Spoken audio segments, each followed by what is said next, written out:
One of the most seriously injured is a boy who leapt from an upper floor window. Right now, he's the only survivor from his family.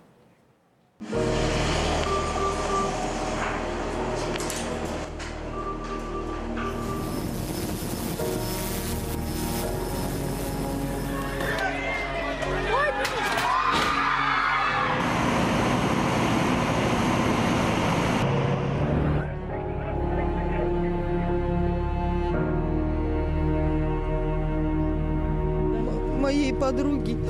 Вся семья. Мы с ней 30 лет дружимся, у нее дочка, зять. Вот Сережка, который с окна прыгал, это ее внук, 11 лет.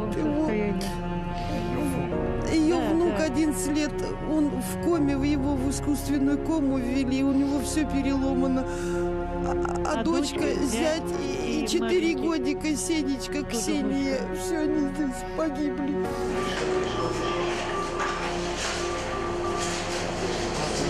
The boy has serious injuries and now needs an artificial lung ventilator, but his condition has slightly improved this morning. Correspondent Murad Gaziev joins me in the studio now to discuss some of these truly heartbreaking stories further. What more can you tell us? Well, it's overwhelming, all of it, really.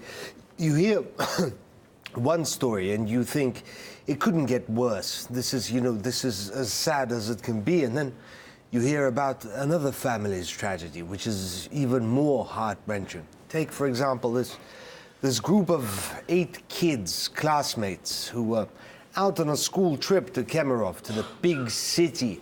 These are rural kids, so this was, for them, a huge treat.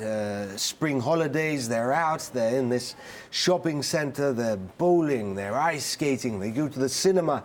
And 15 minutes after their film started, the fire broke out. And, make no mistake here. People tried to get in.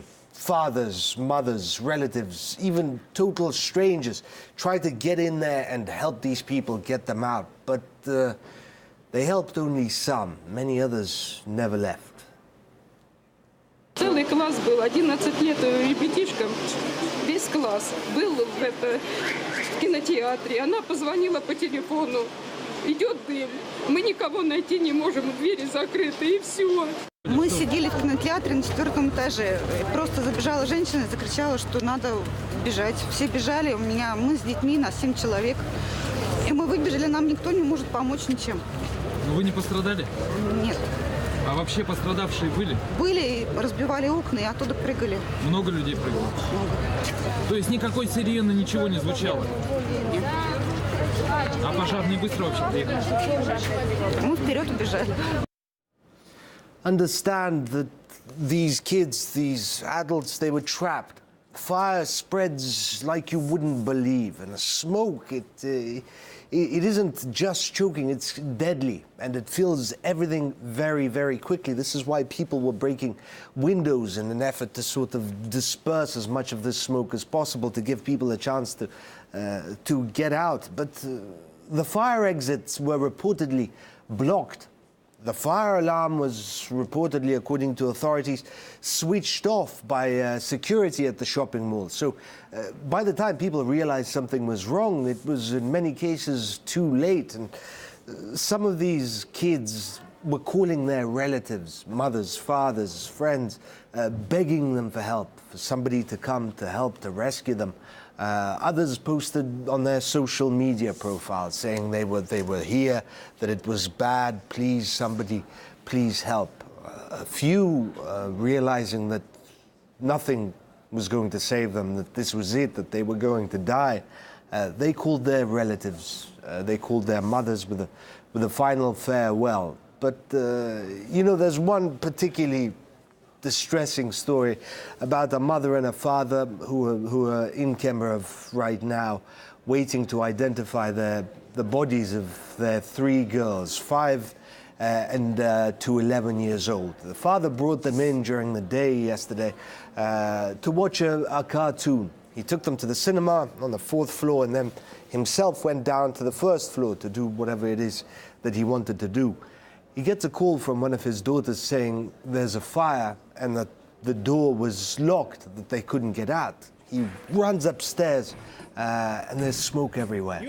He gets a wet cloth and tries to forge in, get to the cinema where he left his girls.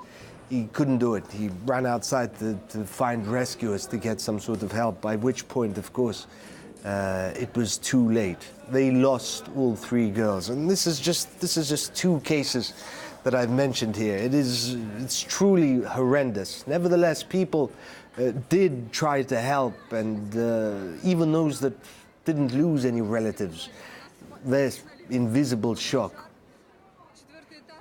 I was told by my boyfriend at the time of the incident that he and his friend tried to drag children away from the fire. But because of the thick smoke, they were prevented from staying there any longer by the shopping mall center workers, who said all the children were out. People were smashing windows with their hands and feet because it was impossible to be in there. It was so scary. I saw how people jumped out of the windows. One person jumped to instant death. Another boy is now in a coma from what we've heard. And another person has broke his spine but is alive. I lost some friends there. A part of the group managed to escape, but I lost contact with the rest and have not heard from them for over a day.